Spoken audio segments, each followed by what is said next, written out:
Kabisote, kabisote, kabisote. Sadyang napakamura naman talaga ng bayabas ngayon dito sa Pasig. 70 pesos lang per kilo mga kabisote. Akalain mo yon? Hindi pwede palampasin ang ulam na to kapag mura talaga yung bayabas. Simulan natin sa pagpapakulo ng buto para ma-extract natin yung lasa nito. Tapos, iprito natin ng bahagya yung boneless bangus natin. Naglagay lang ko ng konting harina para kontra tilamsik mga kabisote. Half cook lang na pagkakaluto ay ayos na yan.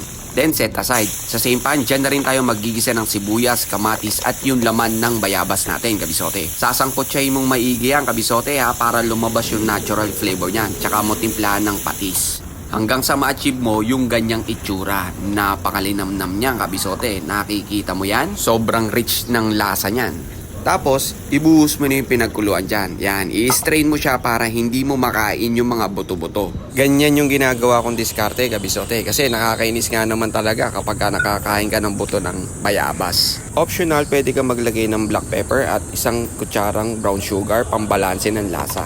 Tapos, ilagay mo na yung boneless bangus. Ilagay mo na rin yung siling panigang at talbos ng kamote. At ayos na yan mga kabisote. Promise, ang sarap nito talaga kabisote. Kaya hindi ko pinalalampas talaga kapag mura ang bayabas. Sana nakatulong sa inyo ang simpleng recipe ni Kabisote. Paki-follow, like, and share mo na rin. Oh, ano pang hinihintay mo Kabisote? Tara, kakain na!